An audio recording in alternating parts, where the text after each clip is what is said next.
I am so excited to have Clarissa Burt on the podcast with me today. She is a renowned a lot of things internationally. It's right straight to the punch you went. That's right. I'm excited. She's great. And we're going to talk about her latest, which is a book that she has. I'm so excited about that. The Self-Esteem Regime. I think it's a blessing for a lot of people. So welcome, Clarissa. You, Sherry. Thanks so much for having me, Shelly. I appreciate it. Really do. You're welcome. So can you tell us, I know you grew up in Manhattan, is that correct? Philadelphia. I was Philadelphia, okay, that area. So Philadelphia, yeah, just sort of like to, regular blue collar people and row home and that sort of thing, and loved it. And then we moved to Texas, where you are. We moved to Texas. Yeah, we moved to Texas when I was 12 because my father started up Westinghouse in Round Rock, right outside of Austin. So I was down there for a while. So yeah, go Eagles. And and then I moved back to New Jersey, after which I did move into Manhattan when I was about 19 out of high school. And that's where the modeling career started. And that took me over to Europe, where I lived for 30 years. So I was in Italy for 30 years, and not only, but, Paris, and kind of lived a little bit everywhere, but Italy for the most part. And I did my modeling career, and I did some acting career. And then I had my, my television producer career, which is what, I really like the most. It started when I was Mary Poppins in the kindergarten play, if you really want to know. and that's when they told me I was vaccinated with a phonograph needle, Shelly. So yeah, just keep asking questions. The problem's going to be shutting me up, not getting me to talk. So so what took you to, so modeling took you to Italy. Did you know Italian before that? Not. I knew ciao and arrivederci, and that was it. And so, I don't have Italian blood. I am an Italian citizen now, but I did have to learn everything from ground zero, basically from the get-go. And that was part of the fun part of the journey. I do speak Italian now. Obviously I had to do that because I was working on television, there. So it's a beautiful language. I think it's the most beautiful language on the planet. And it's a pleasure to be able to speak it, for sure. That's cool. One of my daughters would totally agree. She's all Italian. We went to Italy in 2019. She and I did, and it's a beautiful place. Yeah, she wants to live there. Really, it's an amazing place to be. So you were in Italy and you were doing modeling, and then you got into film, correct? Yes. And then and then you continued from there. So can you tell people exactly what went on? The only movie that I was in that came to the United States was called The Never-Ending Story Part 2. And I was the mean queen in that movie by the name of Zaida. And I was the mean queen that was stealing all of boys' memories. And so, yeah, that was a Warner Brothers worldwide release. And it kind of, if you will, put me on the map on a little bit more of a global scale. The movie didn't do as well as the first one did. But yeah, I tell you, there are like, cult clubs and all kinds of things all over the world for The Never-Ending Story. So every once in a while they'll hit me up for something. But that was when we shot that in Munich, Germany in the summer of summer, hot, muggy, humid, Texas, hot, humid summer, in Munich, Germany. And it was a blast. It was hot, but it was a really, really good time. Now, you also had an experience of being on the Italian Survivor. Yes, I was on Survivor. God, you did do your homework. It was, I was on Italian Celebrity Survivor. And so I was already living back in the States for some years, and they really had to twist my arm to get me to go do this because I didn't want to do it. And I was already like 52 at the time. And I was like, come on, you guys, they needed somebody in my age group, that age group. Okay. I conceded and I went, and it was a really great experience. I was on the island for about 2.5 months, and it was great, Shelly, because I lost like 23 pounds while you don't eat. It was so good. Yeah. For that, it was great. The rest of it was a little challenging, very harrowing, but it's a challenge. It's the challenge that you really take on, that you challenge yourself and you find out who you are. On the island, as we get into the conversation on the island, was one of the things when I talk about self-esteem, we talk about the value system. I talk about taking the high road, which is honesty, integrity, gratitude, and honor. And one of the things that happened on the island during one of the exercises was we were being transported by helicopters. The whole group was going in helicopters somewhere, I don't know where. And I had the two beautiful bikini babes with me, and they were lovely girls, and we got along fine. I was like everybody's aunt. You know, I was getting close to everybody's grandmother, but that's okay. I was everybody's aunt on the island. And they had coerced the pilot into going into the little kiosk over there and getting us something to eat because we were starving. So of course, this guy, you know, Nicaragua, Latin blood, says, sure, babes, no problem. And he goes over, brings back this paper bag of food.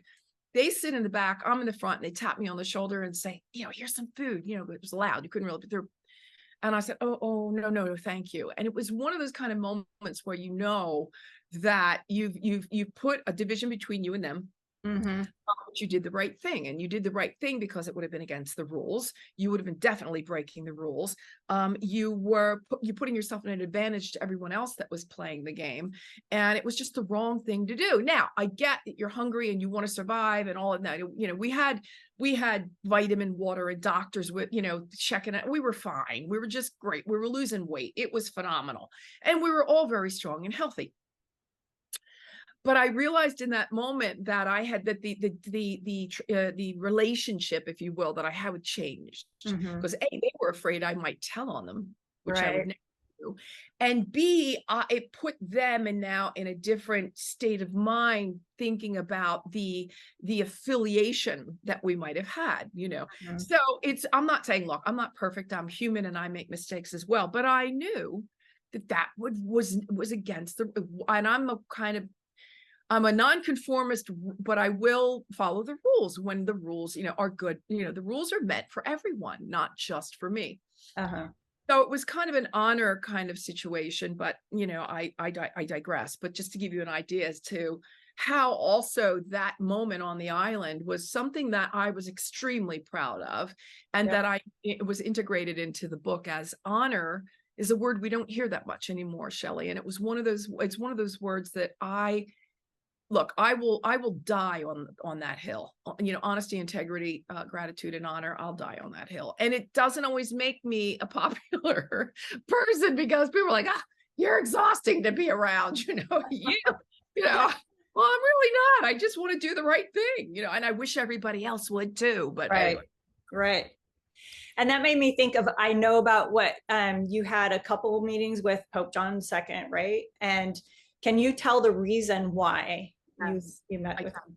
So I've never been married and I don't have children. So my weekends were normally consumed by going, you know, I work all week, you know, doing with my company and my production company. And then during the weekends, when most people are kind of chilling with the boo, or they're hanging with their kids and doing all of that sort of thing, I was not doing that.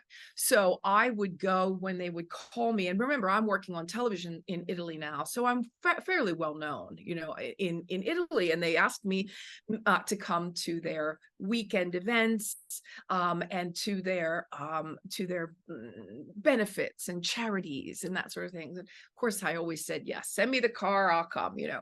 And that's exactly how I would spend most of my Friday and Saturday nights, almost every weekend for years. And so it put, you know, we're all living in Rome, and the Vatican's right there. I think that the Vatican caught wind of the amount of work that I was putting into social. I never got paid. I never saw a dollar. I never saw a dime. A lot of people are asked, you know, they asked to be paid to go to things like that. I never did, because I knew it was my way of giving back. And that giving back, you know, there are the 4 pillars of self-esteem, which are look good, feel good, be good, and greater good. Look good is what we're, you know, outside. Feel good, diet, exercise, nutrition. Be good, relationship, leadership, your business, all the others, finances. And then the greater good is tithing, volunteering, paying it back, paying it forward. And that was my way of doing that. And so the Vatican picked up on it, and I was able to get 2 private audiences with Pope John Paul II for that. It's amazing. It's really cool. It was an honor. Yeah. Yes, it was a great honor.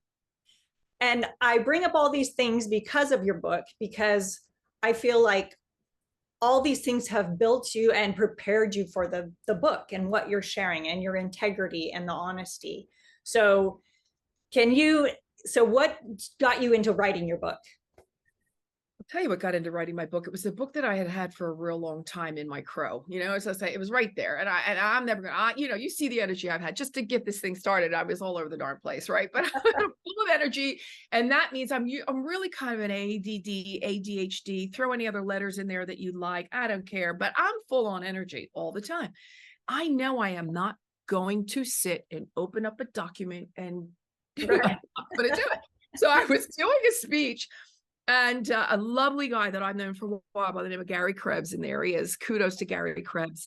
As I came off stage, said, I want to write your book. And I went, Gary, I love you, but ghostwriters and it really expensive. And he says, no, we'll work out another. So we worked out another deal, and we worked on the book, and we were able to get the book, a book deal with a New York City publisher during COVID, which was almost unheard of because everything was shutting down. Yeah. You talk about, the universe in the works. It was time for this book. It was the right moment for me for the book. And the book was published in November of 21. And it was November 15th, 16th, something like that. And Shelley, I no sooner went, it's dated, to publish my book. And I got COVID. Oh, no. And I got COVID for 3 weeks. I had high fever for 12, 13 days. The fever wouldn't break. I subsequently lost half of the hair on my head, but that's another show. And I was to the hospital twice. I mean, I was really, really sick. As soon as I started to feel better, well, now it's Christmas. Nobody's going to pay any attention to me now. We're in full on holidays. I didn't really start to give any love to this book at all until 2 months after it was published. Wow. Now, I've done 200 podcasts since then, and certainly I've done some press, but I will tell you, it was a little bit of a rocky go to get my baby out into the world.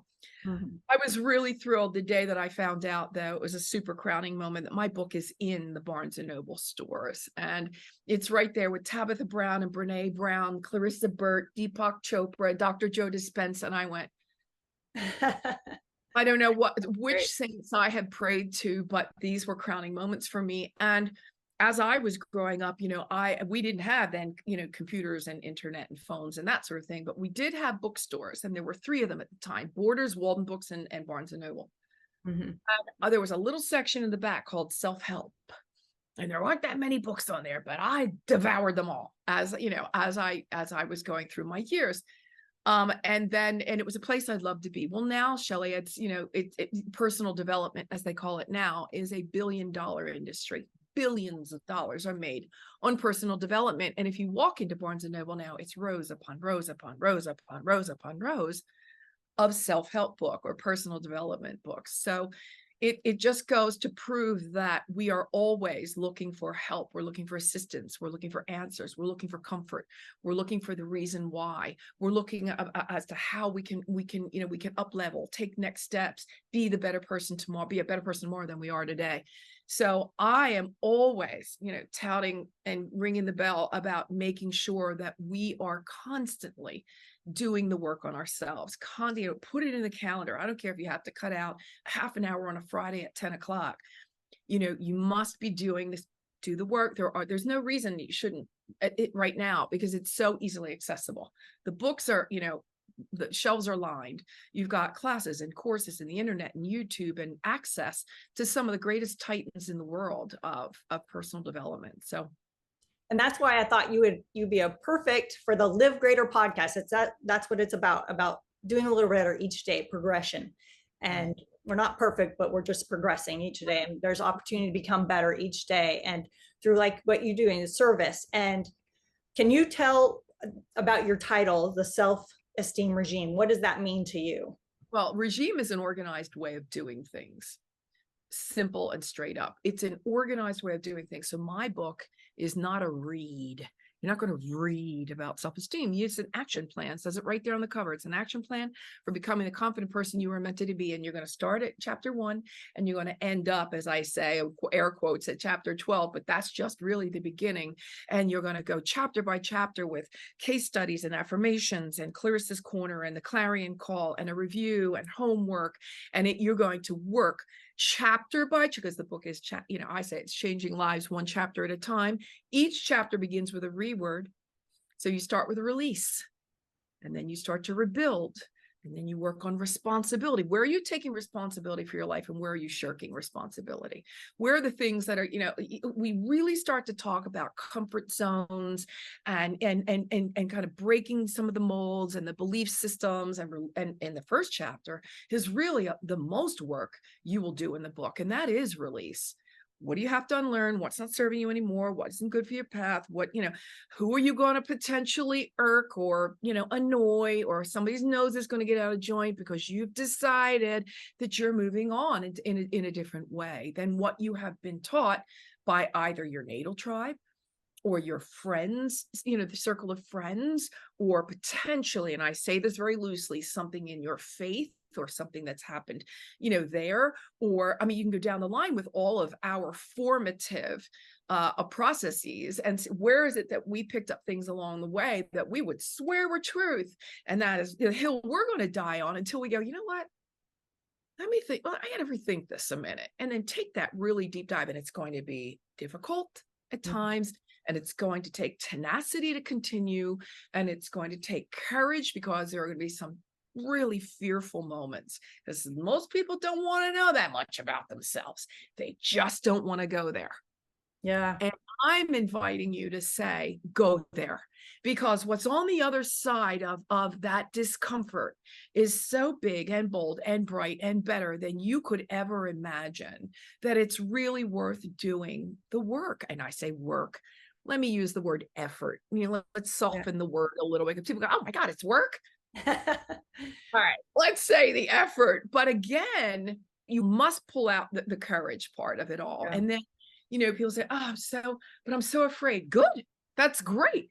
Because face everything and rise. Fear, face everything and rise. Do it anyway. Just stand there and be afraid and go through it anyway.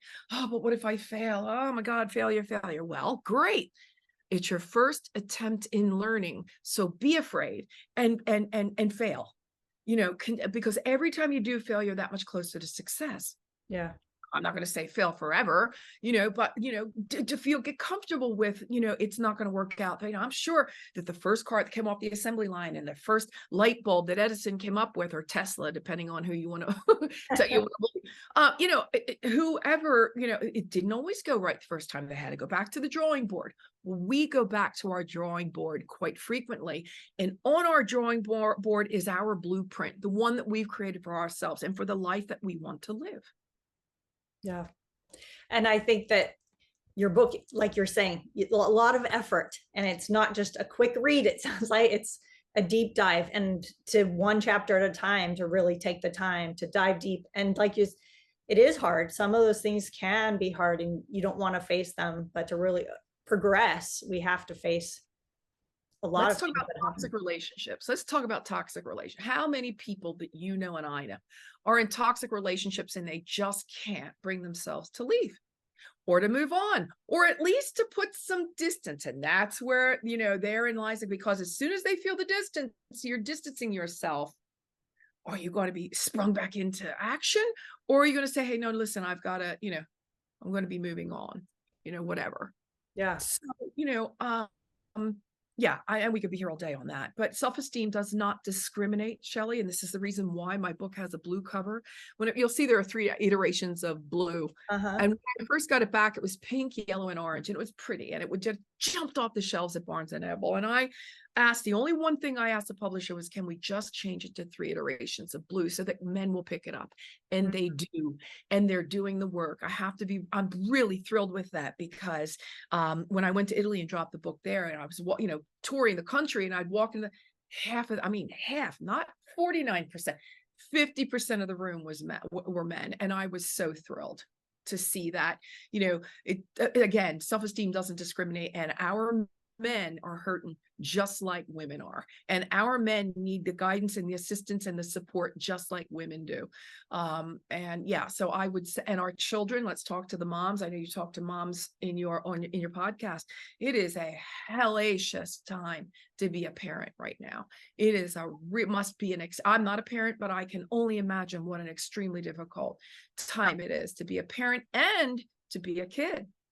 Yeah. So, the CDC is coming out with some very, very disturbing data, and that data does not look good for our youth. And it is depression and anxiety and ideations of suicide are actually committing suicide, which today they say unaliving. But whatever the terminology and the semantics, the fact stands that we are in crisis mode right now. I would offer and proffer that some of the best things we could probably do is just get the devices out of their hands at least for half an hour a day. Yeah. Get them out, shut them down, and spend some time. Do the cuddling, do the hard work, do the whatever it is. You too, parents. It's a lot easier to say, here's your device. Go do. And then I really am a proponent also of the kitchen table. Bring them back to the kitchen table. Oh. Everybody around the kitchen table. I don't care if it's 40 minutes. It's really only a half an hour gig. If you really think about it, the kitchen table is about half an hour on a good day, from soup to nuts, from salad to coffee. it's a half, but it's a really enriching relationship. That's without the phones. Without the phones. Without the phones. No phones, no devices, no computers, and I would say turn them off, or at least put them on silent and put them in another room. Yeah. And be together. Be together. Yeah. That's something we do in our family. We've always, we sit around, you talk at the table. So it's been great. And for me, going outside, I require my kids to go outside for every day for a time. So sure. Nature is an amazing, it's really, it's, we were kids, it's all we did. It was like, you went out in the morning and you didn't come home until, the street lights came on. They didn't want to see or hear from you. I mean, that was just the way it was. And we had a blast. We had a ball. Or the bugle call from mom or something. Yeah, it was a bugle call. Some people have cowbells. We knew that when the street lights went on, you needed to get home. Yeah. And we're the generation without seatbelts in the cars and drinking out of the water hoses, and we're just fine, thank you. Yeah. And I love the high road you were saying earlier, and I know that comes from your book. Can you reemphasize that? So the value system. It's your value system, Shelley. People, if I were to say drop and give me 5 right now, what are your top 5 values? What are they? Most people probably go, it needs to be really clear. What are your value systems? Where's the hill you're going to die on? I like to use that phrase. What hill are you going to die on? What is it that you absolutely bring to your life every day?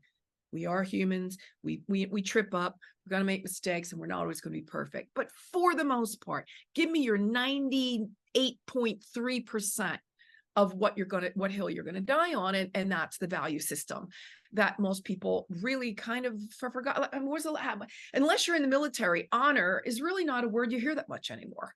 Honesty, everybody thinks it's okay to just tell their own version of stories, and especially on social media, that's why we have to be careful there with our kids, because it's a lot of what we're getting on social media is the perception of what people want us to believe about themselves, as opposed to what's really true.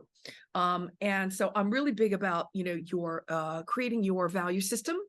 And creating your boundaries. Boundaries are huge, and boundaries boundaries is it's your way of teaching others how you will and will not be treated.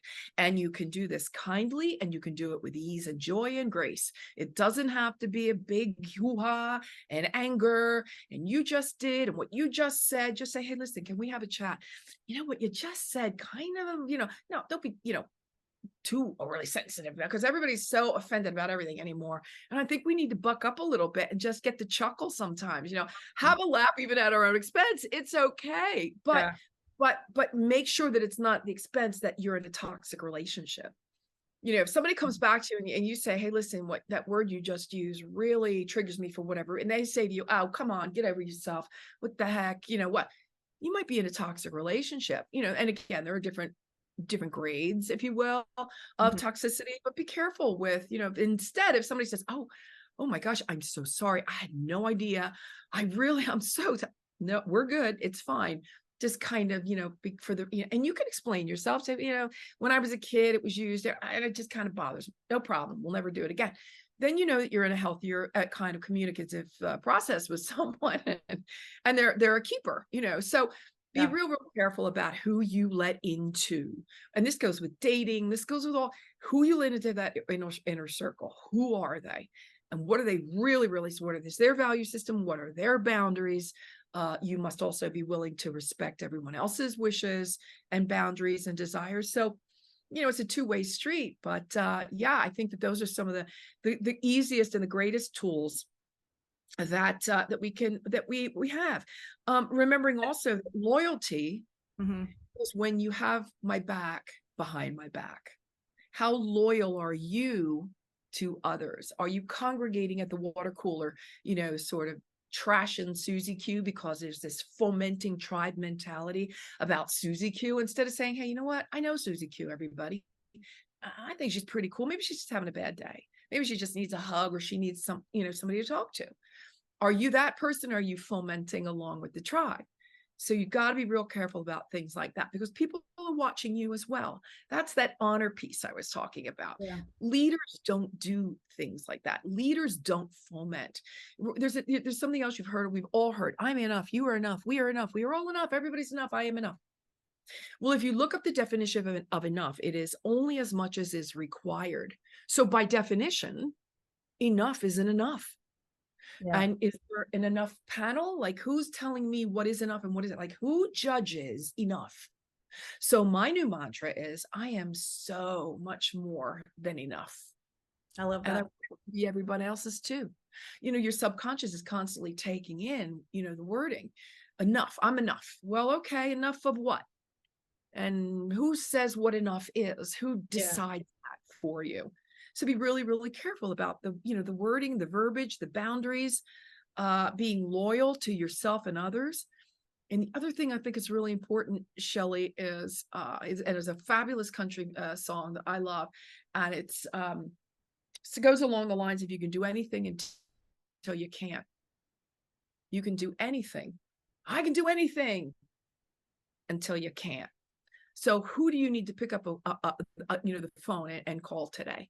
Who do you need to make amends with? Who do you need to say I'm sorry to? I'm sorry are two of the most powerful words, three, because it's hyphenated. I am sorry. Three of the most powerful words. I'll go with two because let's go with three. They are the most powerful words, some apart from I love you.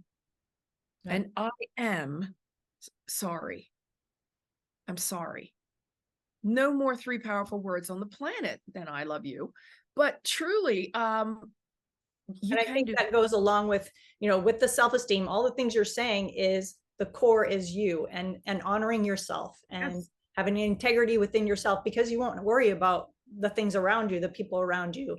And mentioned the phones earlier and how those relationships are toxic, even though there's not a physical person, there's a lot going on that's creating toxicity. A lot of toxic. Yeah. And I would say, the toxic stops here. It stops with me. Anything that I brought, that it was brought forward into my existence. And a lot of this also goes back into genealogy, and we won't go down that path, but what was brought forward by the tribe of the tribe of the tribe of the tribe, are some of those things that we're still learning today. And that are brought forward in tradition. And but yeah, absolutely, you can do anything until you can't, really hit home with me. And that was, who do we need to be making amends with? And this is going to take courage, because they may not pick up the phone, or they may pick up the phone and still be really angry. And they may pick up a phone and your I'm sorry may not be good enough for the moment. In other words, you're going to have to navigate that. Maybe it's an I'm sorry through a card or a letter, or an email. Maybe it's that. But, I think that brings forth such a huge sense of self-esteem in just in personal growth alone. Yeah. And getting over ourselves to the point where we can say, we're sorry. Yes, I agree. Forgiveness to ourselves and to others. It raises our vibration towards the world, right? Yes, all day long. Yeah. This has been so wonderful, Clarissa. You are a lovely person. I enjoy talking to you. Thank you so much. Can you tell people where they can connect with your book so they can make those efforts to become better? Yes, I'm happy to say it's in the Barnes & Noble store, should you happen upon a store. If not, it's on Barnes & Noble online. It's also on Amazon, pretty much in every country in the world, I'm happy to say. It's on Amazon as the book, it's on there as Kindle, and it's also on Audible. So no excuses.